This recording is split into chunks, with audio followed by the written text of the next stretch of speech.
मैं इन लोगों को झेल लेता हूं, लेकिन ये लोग यार मुझको नहीं झेल पाते। वैसे 2018 मैंने इनको टास्क दिया था कि 2023 में अब अविश्वास प्रस्ताव लेकर आना। ये अविश्वास प्रस्ताव लेकर आते हैं तो ये हमारे लिए शुभ होता है, हम नई सरकार बनाते हैं। इस बार थर्ड टाइम जब गवर्नमेंट बनाएंगे तो वर्ल्ड की थर्ड इकोनॉमी हम बन जाएंगे। इस बार ये लोग यार तैयारी करके नहीं आए थे, बिना प्रिपरेशन के आए थे और बड़ा डिसअपॉइंटेड हूं मैं। चलिए कोई बात नहीं, अगली बार आप लोग तैयारी करके आइएगा और मेक श्योर कीजिएगा कि जब जनता आपको सुने तो उसे लगे यार विपक्ष की भूमिका ये लोग अच्छे से निभा सकते हैं। ये शब्द जो थे ये हमारे देश के प्रधानमंत्री नरेंद्र मोदी जी के थे जब वो संसद में पहुंचे अविश्वास प्रस्ताव पर। मणिपुर को लेकर अविश्वास प्रस्ताव लाया गया था और तकरीबन 2 घंटे 12 मिनट का भाषण जो था वो प्रधानमंत्री जी ने दिया। पहले तो हम आपसे 2 सवाल पूछ लेते हैं कि कमेंट सेक्शन में जरा हमें कमेंट करके बताइए कि प्रधानमंत्री नरेंद्र मोदी जी के और राहुल गांधी जी के भाषण में 10 में से आप इन्हें कितने अंक देने वाले हैं, और कौन सी लाइन है जो दोनों की अच्छी या बुरी आपको लगी है। मतलब एक एक पंच लाइन तो होगी ना दोनों की। वैसे प्रधानमंत्री जी ने कई सारी बातें कही, डिटेल में हम जाएं उससे पहले आपको एक बार बातों का सार बता देते हैं, उसके बाद एक एक बात को एक्सप्लेन करेंगे। प्रधानमंत्री जी ने कहा कि भैया ये इंडिया नहीं है यार, ये लोग नाम ना गांधी जी से चुरा लेते हैं। इन लोगों को लगता है कि हर तरह ऐसे काम हो जाएगा, वहां गांधी जी से नाम चुरा लिए या देश का नाम चुरा लिए, इससे लगता है कि विश्वसनीयता जो है वो बढ़ जाएगी, लेकिन इससे विश्वसनीयता बढ़ती नहीं है। एक्चुअली में ये सत्ता पक्ष का नहीं, विपक्ष का फ्लूट। इसके बाद कहा कि भैया विपक्ष का जो अविश्वास प्रस्ताव है वो हमारे लिए बड़ा शुभ रहता है। मतलब ये लोग लाते हैं और फिर जनता समझती है कि यार हम ही लोग अच्छे हैं। वैसे भाषण की तरह हम आपको बता दें कि प्रधानमंत्री नरेंद्र मोदी का भाषण लंबे समय इसलिए रहा क्योंकि संसद में जिसकी जितनी क्षमता ताकत होती है उस हिसाब से उसे बोलने का मौका दिया था। तो जब भी विपक्ष अविश्वास प्रस्ताव लाता है तो विपक्ष के नेताओं को कम समय मिलता है, सत्ता पक्ष को ज्यादा मिलता है, और इसीलिए ज्यादा मुद्दों को वो घेरते हैं, ज्यादा मुद्दों को कवर करने की कोशिश करते हैं। तीसरी बात उन्होंने तैयारी को लेकर कहा यार ये लोग बिना तैयारी के चले आते हैं, बस विरोध के लिए विरोध कर देते हैं। चौथी बात बड़ी कही कि भैया जैसे कोई शुभ कार्य होता है तो लोग साफ सुथरा नहा धो के आते हैं तैयार होके। ये लोग काला कपड़ा पहन के आए हैं तो ये काला कपड़ा वैसा ही है जैसे काला टीका लगाते हैं ना कि नजर ना लगे। तो विपक्ष फिलहाल चाहता है कि देश को नजर ना लगे, इसलिए काला कपड़ा पहनते हैं, बाकी सब लोग खुश हैं, उसमें काला टीका लग गया। फिर ये भी कहा कि भैया विपक्ष जिस चीज की बुराई करे। इसके बाद प्रधानमंत्री जी ने कहा कि भैया अगर आपको विपक्ष किसी मामले की बुराई करता नजर आता है तो आप वहां पर शेयर मार्केट में पैसा लगा सकते हैं क्योंकि वहां मुनाफा हो जाएगा। ये जहां जहां बुराई करते हैं वहां मुनाफे होंगे। बैंकिंग सेक्टर, HAL और LIC का प्रधानमंत्री जो है उदाहरण दे रहे थे। फिर ये भी कहा कि यार ये लोग नाम चुराने वाले लोग हैं यार, पहले गांधी जी का नाम चुरा लिया, उसके बाद अब देश का नाम चुरा रहे हैं। कहा कि तीसरी बार हमारी सरकार बनी तो दुनिया में हम थर्ड इकोनॉमी बनेंगे, कैसे बनेंगे ये हम बता देंगे।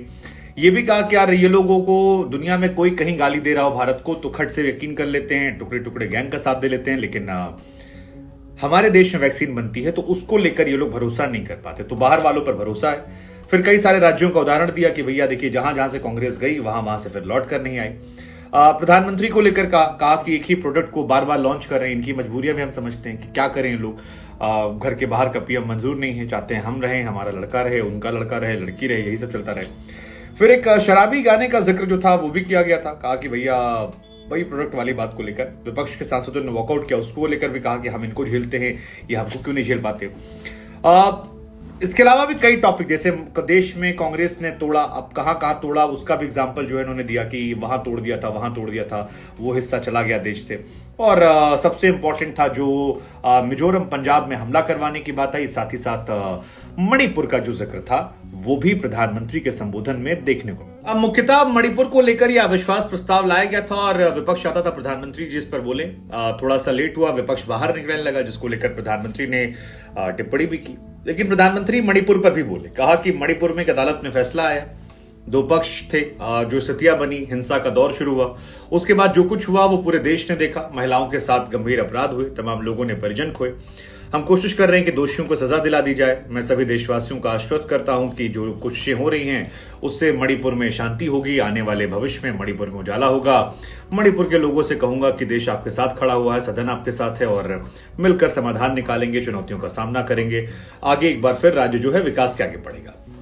लेकिन फिर इसको लेकर विपक्ष पर निशाना साधा, कहा कि मेरे मंत्रिपरिषद के लोग वहां कई बार गए, 400 बार गए हैं, मैं खुद वहां 50 बार पहले जा चुका हूं। ये साधना है, वहां के प्रति समर्पण है नॉर्थ ईस्ट को लेकर, और कांग्रेस का जो काम होता है वो चुनाव को लेकर होता है। नॉर्थ ईस्ट में उनकी कोशिश होती है कि जहां भी इक्का दुक्का सीट है वो इलाके उनके लिए स्वीकार नहीं थे और सौतेला व्यवहार कांग्रेस के डीएनए में है।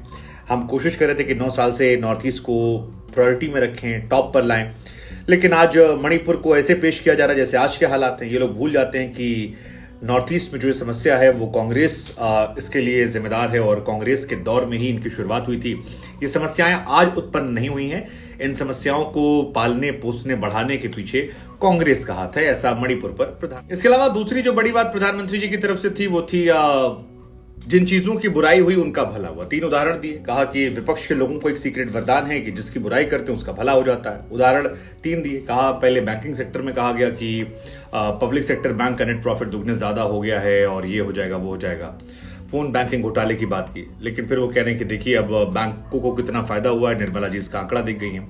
दूसरा, हेलीकॉप्टर बनाने वाली कंपनी HAL को लेकर कहा कि अब बहुत सारी बातें कही गई, कहा गया तबाह हो गया, खत्म हो गया, इंडस्ट्री खत्म हो गई है, लेकिन आज सफलता के नित नए आयाम वो लिख रहा है और तमाम लोगों को रोजगार भी मिल रहे हैं और देश की आन बान शान बढ़कर उभरा है। फिर LIC को लेकर कहा कि LIC डूब गया, वो प्रधानमंत्री शब्दों में कहा गया कि दरबारी कागज पकड़ाते थे और सारे लोग बोल रहे थे, लेकिन जितनी बातें कही गई LIC भी मजबूत हुई, HAL मजबूत हुआ, बैंक मजबूत हुआ। तो वो कह रहे हैं कि शेयर मार्केट के लोगों के लिए भी हमारा गुरुमंत्र है कि भैया जिस कंपनी को ये लोग गाली दें उसमें आप पैसा लगा दीजिए, आप भी माला माल हो जाएंगे, देश का ही भला रहेगा।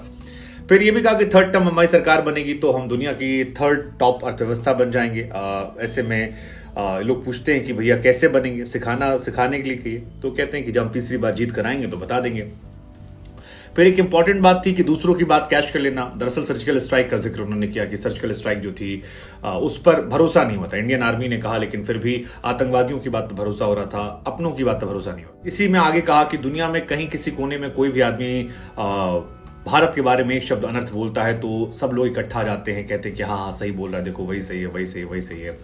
लेकिन कोरोना की वैक्सीन जब आई, दुनिया में महामारी थी, हमने सबसे अच्छे से कोविड में काम किया, तो उस टाइम किसी ने नहीं कहा। फिर एग्जाम्पल दिया कि इन्हीं सब चीजों की वजह से कांग्रेस जहां जहां से गायब हुई वहां से फिर नहीं जीती। एग्जाम्पल में जैसे कहा कि तमिलनाडु में 1962 में आखिरी बार जीती थी, बीते 61 साल से वहां के लोग कह रहे हैं नो कांग्रेस नो कॉन्फिडेंस। उसके बाद एग्जाम्पल दिया कि वहां से गायब हो गए। फिर बंगाल में 1972 के बाद वो कभी लौटे नहीं। यूपी में, गुजरात में, बिहार में 1985 के बाद से कभी उनकी वापसी नहीं हुई। यहां भी लोग ये कहते हैं कि no Congress no confidence. Tripura में 1988 के बाहर कांग्रेस कभी वापसी नहीं कर पाई। ओडिशा में 1995 के बाद कभी नहीं लौटी। नागालैंड में 1998 के बाद कभी नहीं जीते। दिल्ली, आंध्र प्रदेश, बंगाल में भी उनके पास एक विधायक नहीं है। तो धीरे धीरे जनता ने उनके इसी एटीट्यूड की वजह से उन्हें बाहर कर दिया। फिर एक जो इंपॉर्टेंट बात उन्होंने कही कि यार वोटरों को लिभाने के लिए लोग नाम चुरा लेते हैं। जैसे पहले गांधी जी का नाम चुरा लिया, उसके बाद चुनाव चिन्ह को देखिए, 2 बैल, गाय, बछड़ा, फिर हाथ का पंजा, ये सारे उनके कारनामे हैं और इनकी मनोवृत्ति दिखाते हैं। एक परिवार तक सीमित हो गए हैं। अब इस बार इंडिया का नाम चुराया है, इन्हें लगता है कि इंडिया नाम रख देने से लोगों का कॉन्फिडेंस इन्हें बढ़ जाएगा, जबकि ये नहीं समझते कि आत्मविश्वास खो चुके हैं और सिर्फ इंडिया नाम रखने से आपके प्रति लोगों का विश्वास नहीं आने वाला। इसके अलावा जो एक इंटरेस्टिंग पार्ट रहा वो था शराबी फिल्म के गाने का जिक्र। दरअसल प्रधानमंत्री कह रहे थे कि भैया हम पानी पीते हैं तो लोग कहते हैं मोदी को पानी पिला दिया। हम गर्मी में खड़े हों और पसीना आ जाए और पसीना पूछने लगे तो लोग कहते हैं कि भैया देखो मोदी को पसीना पसीना हो गया। तो इनकी मजबूरी हम समझते हैं। फिर उसी में शराबी फिल्म का एक गीत जो था उसका जिक्र किया कि डूबने वाले को तिनके का सहारा ही बहुत, दिल बहल जाए फकत इतना इशारा ही बहुत, इतने पर भी आसमां वाला गिरा दे बिजलियां, कोई बता दे जरा डूबता फिर क्या करे। अब वो कह रहे हैं कि यार कांग्रेस की मजबूरी समझ रहे हैं, एक ही प्रोडक्ट है, बार बार लॉन्च होता है, हर बार लॉन्चिंग जो है फेल हो जाती है। फिर उसके बाद विपक्ष वाले जो थे वो जब वॉकआउट करने लगे तो उस पर भी कहा कि इन लोग का एक फॉर्मूला है कि आओ गाली दो निकल जाओ, अपशब्द बोलो भाग जाओ, कूड़ा फेंको भाग जाओ, झूठ फैलाओ भाग जाओ। हम लोग इनको सुन लेते हैं, हमको नहीं सुन पाते हैं। उन्होंने अमित शाह की भी तारीफ की, कहा कि भैया अमित शाह ने जब मणिपुर पर बोला तो देश को इनकी झूठ के बारे में पता लगा। अविश्वास प्रस्ताव पर बात की, ये चाहते थे कि हम बात करें, अकेले मणिपुर पर आए, लेकिन इनके अंदर हिम्मत नहीं थी।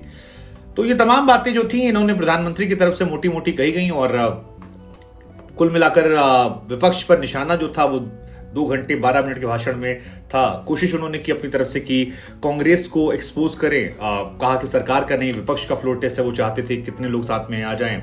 और उधर विपक्ष जो था वी वांट मणिपुर का नारा लगा रहा था। अब ठीक है, मामला हुआ। अब हमारा सवाल आपसे है, रेटिंग कितना कर रहे हैं आप लोग? इसके बाद प्रधानमंत्री जी ने कहा कि भैया अगर आपको विपक्ष किसी मामले की बुराई करता नजर आता है तो आप वहां पर शेयर मार्केट में पैसा लगा सकते हैं, क्योंकि वहां मुनाफा हो जाएगा। ये जहां जहां बुराई करते हैं वहां वहां मुनाफे होंगे। बैंकिंग सेक्टर, HAL और LIC का प्रधानमंत्री जो है उदाहरण दे रहे थे। फिर ये भी कहा कि यार ये लोग नाम चुराने वाले लोग हैं यार, पहले गांधी जी का नाम चुरा लिया, उसके बाद अब देश का नाम चुरा रहे हैं। कहा कि तीसरी बार हमारी सरकार बनी तो दुनिया में हम थर्ड इकॉनमी बनेंगे, कैसे बनेंगे ये हम बता देंगे। ये भी कहा कि यार ये लोगों को दुनिया में कोई कहीं गाली दे रहा हो भारत को तो खट से यकीन कर लेते हैं, टुकड़े टुकड़े गैंग का साथ दे लेते हैं, लेकिन हमारे देश में वैक्सीन बनती है तो उसको लेकर ये लोग भरोसा नहीं कर पाते, तो बाहर वालों पर भरोसा है। फिर कई सारे राज्यों का उदाहरण दिया कि भैया देखिए जहां जहां से कांग्रेस गई वहां से फिर लौट कर नहीं आई। प्रधानमंत्री को लेकर कहा कि एक ही प्रोडक्ट को बार बार लॉन्च कर रहे हैं, इनकी मजबूरियां भी हम समझते हैं कि क्या करें लोग। घर के बाहर का PM मंजूर नहीं है, चाहते हैं हम रहें, हमारा लड़का रहे, उनका लड़का रहे, लड़की रहे, यही सब चलता रहे। फिर एक शराबी गाने का जिक्र जो था वो भी किया गया था। कहा कि भैया वही प्रोडक्ट वाली बात को लेकर विपक्ष के सांसदों ने वॉकआउट किया, उसको लेकर भी कहा कि हम इनको झेलते हैं, ये हमको क्यों नहीं झेल पाते। इसके अलावा भी कई टॉपिक, जैसे देश में कांग्रेस ने तोड़ा, अब कहां तोड़ा उसका भी एग्जाम्पल जो है इन्होंने दिया कि वहां तोड़ दिया था, वहां तोड़ दिया था, वो हिस्सा चला गया देश से। और सबसे इंपॉर्टेंट था जो मिजोरम पंजाब में हमला करवाने की बात आई, साथ ही साथ मणिपुर का जो जिक्र था वो भी प्रधानमंत्री के संबोधन में देखने को। प्रधानमंत्री ने कांग्रेस के दो दुखती नस पर भी हाथ रखा। एक था मिजोरम और पंजाब में हमला करवाने को लेकर। कहा कि 5 मार्च 1966 में इंडियन एयरफोर्स का इस्तेमाल करते हुए असहाय नागरिकों पर मिजोरम में हमला करवाया गया था। क्यों करवाया गया था, किस देश की फौज थी वो, और क्या वहां पर अपने ही लोगों पर हमला करवाना उचित था? मिजोरम के लोग देश के नागरिक नहीं थे, निर्दोष नागरिकों पर हमला क्यों करवाना? 5 तारीख को वहां आज भी शोक मनाया जाता है, उस दर्द को नहीं भूल पाते, मरहम लगाने की जगह ये हमला करवाते हैं। फिर अकाल तख्त पर यानी 1984 में जो हमला पंजाब में हुआ था उसको लेकर भी कहा कि मिजोरम से पहले आदत लग गई थी, वहां पर पंजाब में जाकर भी इन्होंने हमला करवाया। पहले वहां पर मामला खड़ा किया और उसके बाद धीरे धीरे उस मामले को बड़ा करके फिर वहां पर हमला करवा दिया, सिखों का नरसंहार हुआ। एक और मसला उठाया कि कांग्रेस तोड़ने की कोशिश करती है, वंदे मातरम गीत को लेकर कहा कि उसको लेकर भी गीत के टुकड़े कर दिए। जो लोग भारत के टुकड़े टुकड़े बात करते हैं उनको बढ़ावा देते हैं। उस एक युवा नेता का बिना नाम लिए प्रधानमंत्री ने कहा कि उन लोगों की मदद कर रहे हैं जिन्होंने कहा था कि सिलीगुड़ी के पास जो कॉरिडोर है उसे काट दें तो नॉर्थ ईस्ट इंडिया से अलग हो जाएगा। ये उनका समर्थन करते हैं। जो बाहर आए उनसे पूछते कि कच्छ तिवु का है, और कच्छी तिवु जो है उसको लेकर DMK वाले हमारे पास आते हैं कि सर वापस दिलवा दीजिए। हम पूछते हैं किसने दिया था, श्रीलंका के पास जो वो टापू है। तो भारत के टुकड़े करना हो या टुकड़े टुकड़े वालों की मदद करना हो, ये सब कांग्रेस करती है। ये तमाम बातें हाईलाइटेड थी।